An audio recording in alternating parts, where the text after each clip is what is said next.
Hello and welcome back to the Dugout. The SPFL season has kicked off, but we're not going to be talking about that today because there is one more game tonight and it's a big one, Hearts and Aberdeen. That should be really interesting to see what happens to that. So there will be a return to our sort of usual reviewing the weekend's action tomorrow. But today we're here to do another sort of European overview of what's been going on. Obviously, there were the three second legs last week, and the draw has been made for Aberdeen and Celtic to see who they will face in the playoff round. So quite a lot to talk about. So instead of trying to cram it all in, I think it's best that we've sort of dedicated another sort of episode to Europe. But yeah, Ethan, the league football's kicked off again. European actions in full flow, and we've been mentioning over the last few weeks. It's starting to feel like it's back. We're getting excited now. We're really back in the swing of things. Yeah, that a really good start. I think domestically this week. What you want to see is you want to see competitive games, goals, and we got that. Celtic and Rangers run very close. Rangers obviously came up against a really well run and well prepared Jens Berth Velasquez Motherwell side. Same with Celtic. You know what you're going to get with Stephen Robinson. Celtic get that late goal just to take the 3 points, and then across the league, really competitive matches. The newly promoted teams putting up a good fight, both getting a point. Then we've obviously, hopefully, got the match of the weekend tonight if the Storm doesn't intervene. Yeah, yeah, and your favourite non-Celtic player grabbed a double at the weekend as well. Yeah, yeah, Kieran Bowie. Yeah, I've got big hopes for him this season. Hopefully, he can really stride forward with no injuries because Was obviously was last season he was he suffered one with of, that. was he in one of your shouts for top scorer? I think he might have been, but he was definitely in my shout for most improved player.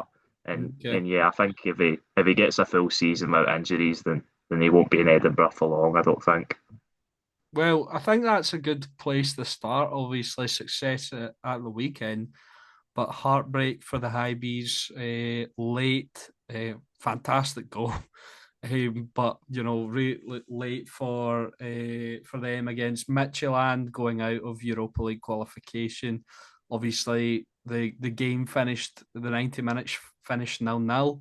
Went to extra time. Midtjylland go ahead. Rocky Bashiri equalises, and then they score again in the 119th minute. And, you know, obviously it's disappointing, but I don't think you can really fault them. It was clearly a team they come up against, I think, with, better players, more resources, and, they took them all the way. And unfortunately, they couldn't get the job done in the end. Yeah, definitely. I definitely agree with everything you said there. Look, we knew it was going to be a hard tie for Hibs going into it. We said if they could go over there to Denmark and take back a draw or even lose by 1 goal, it would be a good result to take back to Easter Road. They obviously done that with the excellent performance and result, the one each draw. Then they come back and again they really go toe to toe with Midtjylland and really unlucky. I mean, the 3 goals that they scored across the 2 legs are just they're all world class. Really, there's not really much else you can say. The free kick in the first leg's brilliant.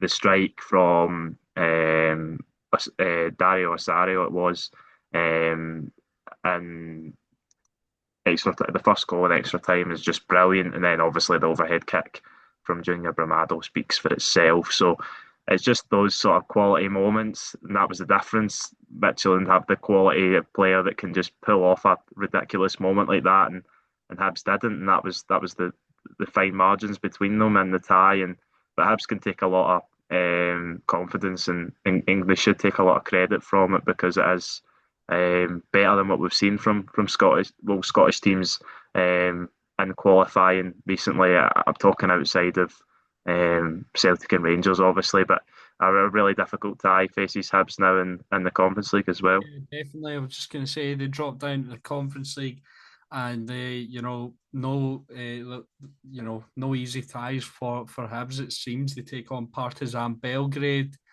uh, and obviously I'm not going to claim to be a Partizan Belgrade expert, but they're always like decent, fairly decent, I'd say. One of the biggest clubs in Serbia. Make up with the sort of, I guess you could say, Rangers and Celtic of Serbia, and that sort of fierce rivalry. And they're always going to be putting up a fight. They're big club, massive name, and it is going to be tough for Hibs to progress. And if they do progress, they will either face Legia Warsaw or AEK Larnaca of Cyprus. So I'm going to make an educated guess here and say if Hibs do progress, they will be facing Legia Warsaw. No disrespect to Larnaca, but Warsaw are another one of those teams that you hear the name and you're like, oh, they'll be no bad. So it's not an easy road to leave phase football for Hibs. Yeah, definitely. I would agree with that. Partizan Belgrade, I look at it as a very similar opponent to Midtjylland. They're obviously the sort of second sort of club in their country, you would have to say, in recent times. Red Star Belgrade have dominated a lot of the league titles over in Serbia as of recently, but Partizan Belgrade, you would say, firmly the second biggest and best club in that country. So if they can put in a similar level of performance, then I don't see why they can't maybe nick it. And it'll be close. They'll have to play their best like they've done in those first two games. But they have a chance, and that's what I'll give David Gray and the players something to fight for, and that they'll take confidence in at that time. Yeah, definitely.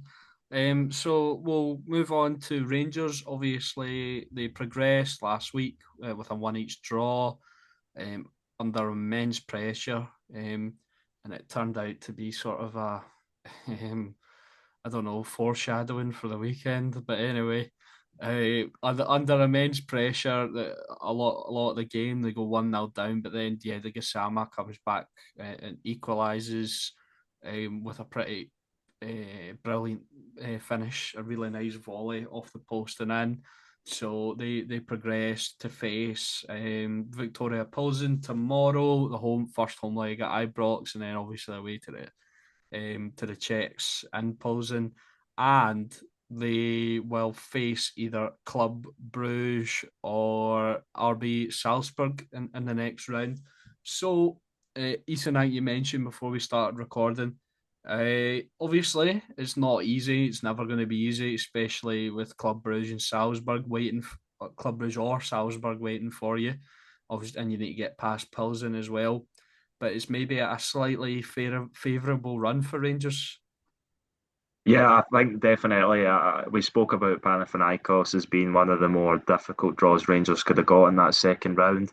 They've obviously got past that. A really good scoreline across the two legs. The performance wasn't always there, but um, Russell Martinelli and his tenure, that the performance and the teething problems are naturally going to be there. I think the problems of the weekend we'll go on to speak about tomorrow, but yeah, I think Victoria Pilsen will be a step up from Panathinaikos. Rangers will need to be better across the two legs, but I still think they have more than enough to win at Ibrox and go over there and to Czech Republic and get the job done.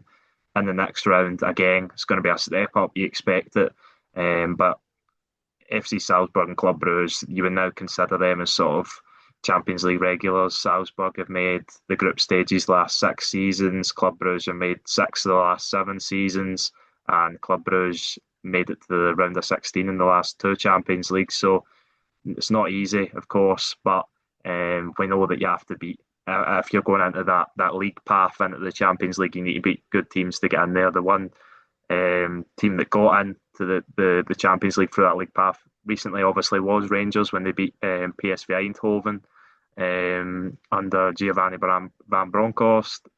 So you have to beat good teams to get in there. But as you said, avoiding Benfica is obviously a positive. I would say they're probably the biggest club and the biggest power in that draw. I know they still need to beat OGC Nice, but you would fancy them to get that done. But Rangers, they'll need to take one game at a time. Victoria Pilsen, obviously the first leg to come. Then they've got Dundee at home. Then they're back away to Pilsen. So yeah, we'll see where Rangers are when they come into that big tie against. I expect it to be Club Brugge, but um, you never know. But Yeah. Rangers might be in a completely different position in a couple of weeks' time. Yeah, Rangers as well. Obviously, you take pre-season with a pinch of salt, but they did play them and draw two each with them. Obviously, you basically play like different 11s in each half and stuff like that. So take that with a pinch of salt, but maybe that is a slight prelude to they're more evenly matched than some may think. Hopefully. um, but anyway, going on to Dundee United, they repeated their result of the first leg, um, away from home, winning 1-0 at Yovu with the goal. Nice header. And they go on to face Rapid Vienna. Um, if they were to progress, they will play. Gosh, I'm losing my words here. They will play AIK Stockholm of Sweden. Okay, and I'm going to really butcher this here. ETO FC Gior, I'm going to go for, of Hungary. They will play either of those two. But unfortunately, I think this is where Dundee United's European journey comes to an end. Yeah, quite possibly. Rapid Vienna, obviously known as a big club across Europe, haven't been one of the bigger clubs in Austria recently with the sort of Salzburg Red Bull influx. And then Sturm Graz obviously winning the last two championships, but they're still one of the bigger clubs in that country. You expect them to qualify for European competition, and they'll expect to beat Dundee United over two legs. Dundee United, although they won both games against FC Strassen, they didn't look too convincing. Same again at the weekend. I know Falkirk's obviously going to be a difficult place to go, despite them being the newly promoted team. But yeah, they'll have to be a lot better than they have been under Jim Goodwin. It's difficult because they've got so many new players in that squad, so many new players that are in the starting 11. So Rapid Vienna will be massive favourites, but hopefully Dundee United can maybe pull off an upset. And they started a Scotsman on Thursday. Craig Sibbald got the nod, and it was highlighted by the Dundee United admin. So a funny bit of self awareness there as well. Yeah, I think we spoke about that, the lack of Scottish players or UK or British players in that starting 11. There was some pretty crazy stats related to that. But Rapid Vienna have started the season well. 4 wins from four in competitive fixtures, too, obviously against Decci Tuzi in the Conference League qualifying. Then they won against a team from a lower league in the cup, and then they started their Bundesliga season with a win at home. So yeah, they're high on confidence and they'll expect to win. So Dundee United, if they can keep it close, then you never know. But I've got to be honest, I don't have much hope in Jen Goodwin's team at the moment. No, me neither, unfortunately. Although we would definitely hope that they do progress. We're not rooting against them. Like we've made it quite clear, we're rooting for all the Scottish clubs to do well. And if they do progress, I think it will obviously be against AIK. That won't be an easy tie either. But anyway, moving on to Aberdeen. Their draw, the playoff round, they will either play FCSB or Drita of Kosovo, I think.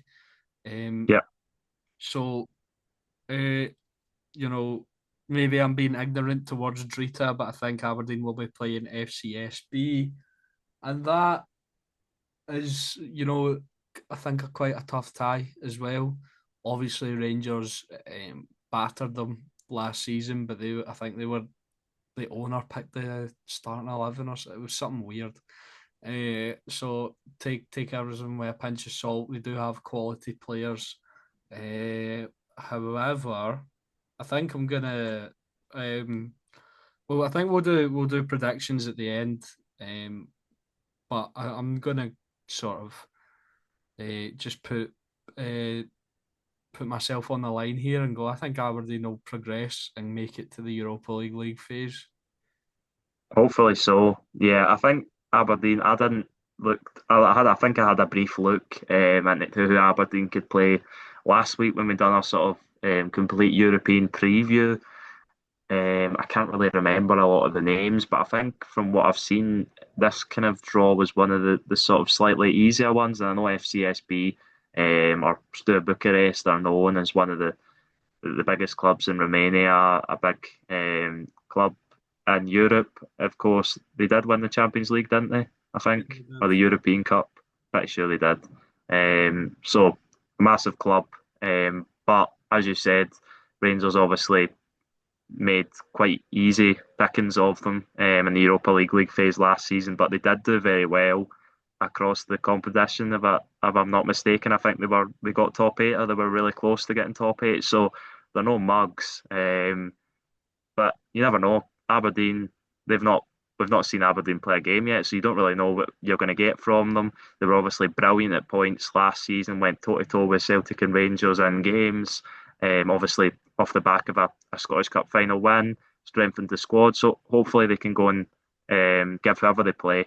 Maybe it will be FC Drita, but I think you're right. I think FCSB will be the favourites from that one, definitely. Yeah. And moving on to Celtic, who have automatically qualified for the Champions League phase. Don't say Congratulations. that. No, they will play FC Kairat Almaty of Kazakhstan, or a repeat of last year's league phase opening game, I believe, against SK Slovan Bratislava. And to be honest, you know, whoever progresses, I think Celtic should make easy work of them. Definitely, I would agree. I think it would be the ultimate embarrassment if Celtic didn't advance.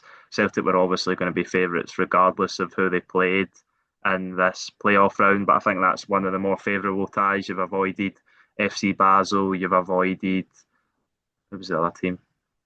Sturm Graz.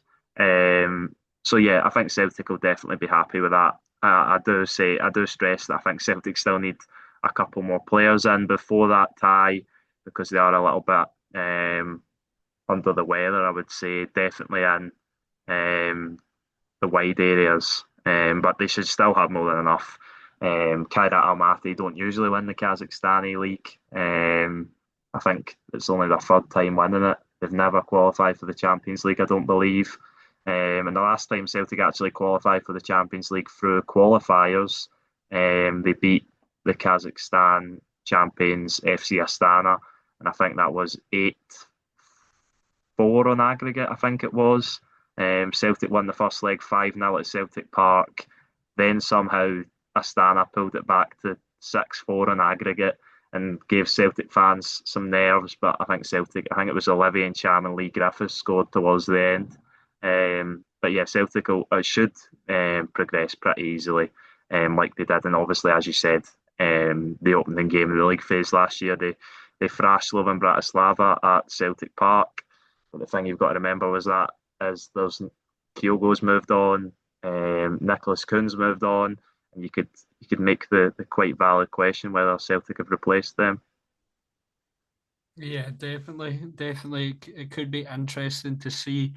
It wasn't vintage Celtic at the weekend, so the question is whether they will shake off the rust before that, or if this is the way they're playing now, or if they'll bring in the players that they need before that tie. There's so many contributing factors to see how they will perform, but I think I think they will go through. So I think for the teams that are not actively playing this week, we'll just sort of give a prediction of. I think we kind of might have mentioned it last week, but now the draws have been made. Aberdeen and Celtic, Ethan. What do you think? League phase, Europa League phase football for Aberdeen. Hopefully, I think it'll be really tough. Aberdeen will need to be at their best, but if they are at their best and they catch FCSB not at their best, then they've got a chance. That one's not it's not unimaginable that Aberdeen could go through there, but you definitely still have to say that the Romanians will be the favourites if they get past FC Drita, which You'd I expect. would back them to. Yeah. Celtic, I think we kind of touched on it there, but I personally think that they will make it to the league phase of the Champions League. Yeah, I think it would be, as I've said it already, I think it would be the ultimate embarrassment for Celtic if they weren't to get past either of those teams. You can't go from competing over 180 minutes with Bayern Munich to dropping out of the Champions League to one of those teams in however many months. It's just not acceptable for any football club. So, yeah. Yeah. Okay. All right. Now, Rangers versus Victoria Pilsen, 8 o'clock tomorrow at Ibrox. I would like a score prediction for the first leg. Um, hmm, this is an interesting one. I'm going to go with 2-1. No, I'm going to go with 1-0 to Rangers. I don't think it'll be pretty again. I think it will be their best performance of the season to date, and I think they'll do enough at home, and they'll take a 1-0 lead over at Pilsen. I'm going to go with 2-0, mainly because I would like a more comfortable lead going away from home, but I'm not 100% sure on that. Uh, Hibs versus Partizan Belgrade Hmm. Uh, is the first leg. All the Scottish, Is the first I leg. think all the Scottish teams are at home first. All right, interesting. Hibs v Partizan Belgrade. You know what? I fancy Hibs. I'm giving it to Hibs. I'm going to say 2-1 Hibs. They take a lead over the hostile atmosphere in Belgrade. I'm going to say one each. I just think I don't know. Just because the draw, I did back them, but since their sort of defeat and the draw that's kind of been made, it, Yeah. it's quite tough for them. So and then Dundee United taking on Rapid Vienna. Um, should I say the scoreline? I'm really thinking. Um, I'm gonna go. I'm gonna uh, go 3-1 to Rapid Vienna. to be honest, I'm thinking worse than that. Really? Yeah, I'm really not confident in Dundee United at all. I just think off the back of the two games they played against a really sort of low level opponent in FC Unistrassen. And I know they're just getting started. They've obviously brought a lot of new players in, but yeah, I'm just not confident. I'll go 2-0 Rapid Vienna. I'll keep it respectful, and hopefully Dundee United surprise me and they win and they win across the two legs. I would love to see that, but I just really can't see that happening, unfortunately. Yeah. Although, like I said earlier, we wish every Scottish team well, and we hope they progress to league phase football. All right, I think that is it for today's sort of European review and preview overview, is what I think I said in the intro. So yeah, thank you to everyone for watching and listening. Go check out the Twitter at the Dugout 2024. Go check out the TikTok just at the Dugout. I've been delivering news there. Obviously, Ethan's been on the Twitter. Make sure to like and subscribe. Leave a comment. Thank you and goodbye.